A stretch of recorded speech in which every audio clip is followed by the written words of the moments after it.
पाकिस्तान तहरीक इंसाफ के रहनुमाओं की पार्टी वाबस्तगी दांव पर लग गई। मुल्क की सियासत 24 नवंबर के एहतजाज के गिर्द घूमने लगी।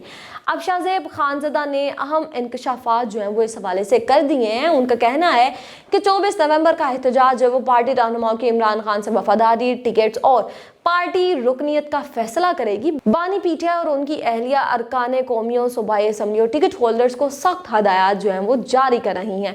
सोशल मीडिया और इजलास के जरिए रहनुमाओं को मुख्तलिफ टास्क जो हैं वो सौंपे भी जा रहे हैं। इमरान खान ने वाज़ेह पैगाम दिया है कि जो रहनुमा डरते हैं वो घरों से ही ना निकलें और उनके लिए पाकिस्तान तहरीक इंसाफ में कोई जगह नहीं है। अब पेशावर में एहतजाज के हवाले से तैयारियां और हिकमत अमली तय की जा रही है, जिसकी रहनुमाई खुद बुशरा बीबी कर रही। शाहजेब खानज़दा ने निजी टीवी चैनल के प्रोग्राम में सवाल किया कि पाकिस्तान तहरीक इंसाफ इस बार क्या मुनफरिद हिकमत अमली अपनाएगी। रिपोर्टर हैदर शराजी ने जवाब दिया कि अली मोहम्मद खान ने सियासी जमातों के साथ बातचीत के बारे में गुफ्तगू की। इस तरह की बात शाह महमूद कुरैशी भी कह चुके हैं, इसलिए पाकिस्तान तहरीक इंसाफ का रहनुमा शाह महमूद कुरैशी से राबता करेंगे। आइंदा चंद रोज में जो शाह महमूद कुरैशी हैं उनकी अहमियत भी बढ़ जाएगी।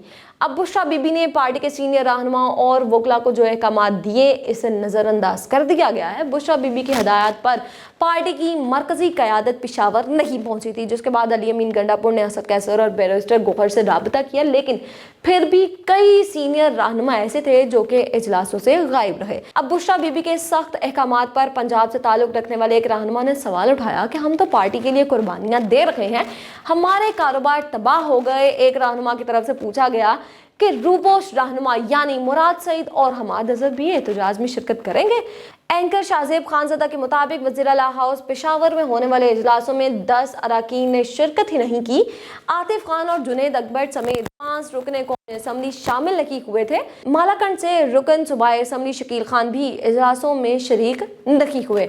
अब मर्दान, सवात, नौशहरा और सवाबी से ताल्लुक रखने वाले 4 MNAs ने भी इजलास में शिरकत नहीं की थी। ज़राए के मुताबिक एहतजाज में कारकुनों को लाने के लिए वज़ीर आला अली अमीन गंडापुर ने अरकान को पैसे भी दिए हैं। जुनैद अकबर, आतिफ खान और शकील खान को पैसे नहीं दिए गए। अब आतिफ खान ने इजलास में शिरकत ना करने पर कहा कि पैगाम मिला होगा, लेकिन उन्होंने देखा नहीं। इजलास में जाना जरूरी नहीं, एहतजाज के लिए कारकुनान को निकालना ज्यादा अहम है।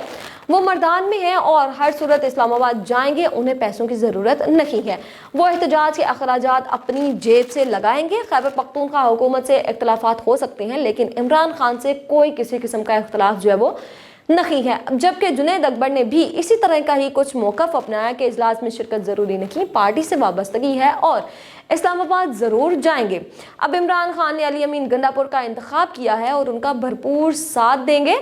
शाहजेब खानज़दा ने सहाफ़ी अंसार अब्बासी की खबर का हवाला दिया, जिसमें यह बताया गया कि वज़ीर आला अली अमीन गंडापुर एपेक्स कमेटी के इजलास में आला अस्करी क़यादत के साथ बैठकर बानी पीटीआई, तहरीक इंसाफ और पार्टी के 24 नवंबर के एहतजाजी मार्च और कशीदगी पर बातचीत के लिए तैयार हैं। ताहम पाकिस्तान तहरीक इंसाफ के सेक्रेटरी इत्तलात शेख वकास अकरम ने इस खबर की जो है वो सख्ती से तरदीद की है।